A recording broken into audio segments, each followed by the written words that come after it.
আসসালামু আলাইকুম রহমতুল্লাহ। জেফ-17 থান্ডার যুদ্ধবিমান কেনার মানে চুক্তি টুক্তি হয়েছে হয়তোবা বা কিনবে এই প্রস্তাবনা আলাপ আলোচনা চলছে। এরপরে এবার রেলের আধুনিকায়নে পাকিস্তান থেকে কম দামে মালবাহী ওয়াগান ও যাত্রীবাহী কোচ কিনতে আগ্রহ প্রকাশ করেছে বাংলাদেশ। পাকিস্তান অন্যান্য দেশের তুলনায় কম মূল্যে সরঞ্জাম সরবরাহের প্রস্তাব দেয় পাকিস্তান। আর বাংলাদেশ থেকে দুই ঊর্ধ্বতন কর্মকর্তা শুক্রবার ইসলামাবাদে পাকিস্তানে রেলওয়ে ক্যারেজে সেখানে গিয়েছে। পাকিস্তানের যিনি রেলমন্ত্রী তিনিও খুব আশার বাণী শুনিয়েছে যে আমরা এ করব তা করব, সহায়তা করব, সুন্দর মার্কেট তৈরি করে দেব ইত্যাদি ইত্যাদি। দেখেন পাকিস্তান বাংলাদেশের চেয়ে সব সেক্টরে পিছিয়ে। পাকিস্তান নিজ থেকে অর্থনৈতিক উন্নতির দিকে যাচ্ছে না।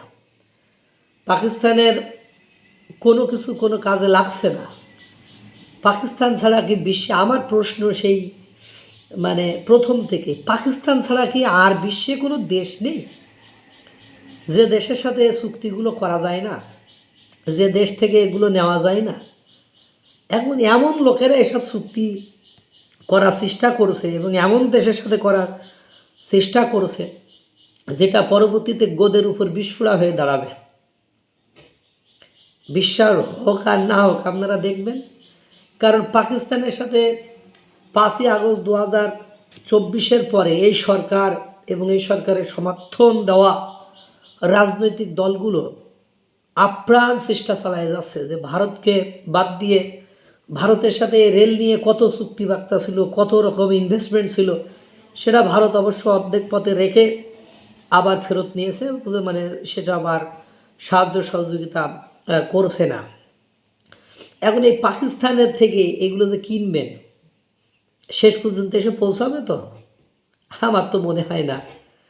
কারণ পাকিস্তান 5ই আগস্ট 2024 পরে খাদ্যশস্য, গুড়, তারপরে আরও কী যেন পাঠিয়েছিল, সেগুলো পাঠানোতে বাংলাদেশের কোটি কোটি টাকা লোকসান অর্থাৎ ক্ষতি হয়েছে।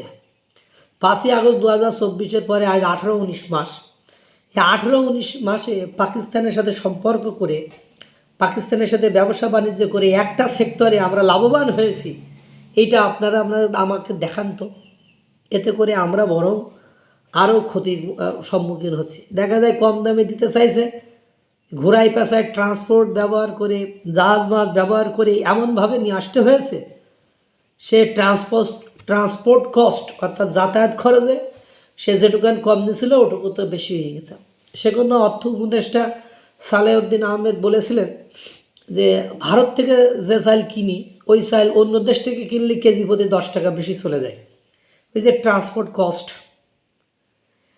এখন কথা হলো, ভারত থেকে আমাদের আগের যে সরকার ছিল সেই সরকার রেলের আধুনিকায়ন সহ সব সেক্টরে, রেল ব্রড গেজ, এ গেজ, মিটার গেজ, এসব সব তৈরি করার জন্য, আধুনিকায়ন করার জন্য ভারতের সাথে তাদের একটা চুক্তিবার্তা হয়েছিল এবং একটা কর্মকাণ্ড চলছিল। ভারত কোনো কারণে সেখান থেকে হাত পা গুটিয়ে নিয়েছে।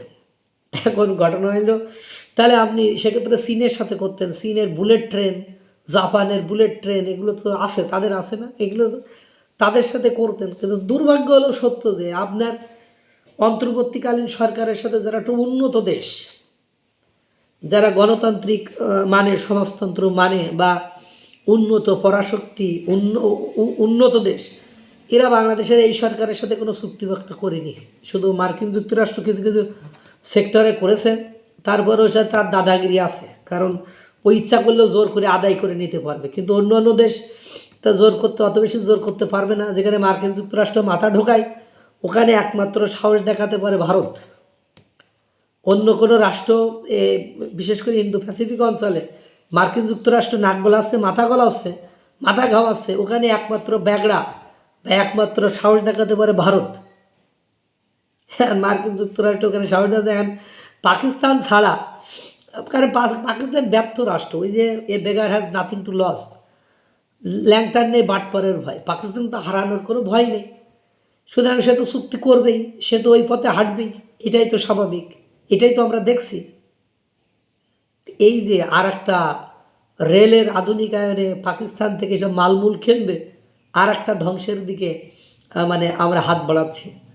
এতে করে ভারতের মানে আরও রাগান্বিত হবে, ভারত আরও খেপে যাবে, কারণ রেলওয়ে সেক্টরে ভারতের একটা বড় ধরনের কন্ট্রিবিউশন ছিল, সেটা যদিও এই সরকারের আমলে গুটিয়ে গেছে, এবং যে আগ্রহ এখন পোষণ করছে, আমার মনে হয় অন্তর্বর্তীকালীন সরকারের আমলে এটা করা উচিত হয়নি, বা এই আগ্রহ দেখানো উচিত হয়নি। কেননা যে নির্বাচিত সরকার কে আসবে তারা এসে এটা করতো, কারণ এই আর কয়েকদিন ক্ষমতা আছে, 4 দিন 5 দিন, মনে করেন এই সময় এই সিদ্ধান্ত নেওয়া বা এই কর্মকাণ্ড করা নিতান্ত মানে বোকামির দণ্ড, আক্কেল সালামি দিতে হয় কিনা সেটাই বড় কথা। আল্লাহ তাআলা সকলকে ভালো রাখুক, সুস্থ রাখুক। আসসালামু আলাইকুম ওয়া রাহমাতুল্লাহ।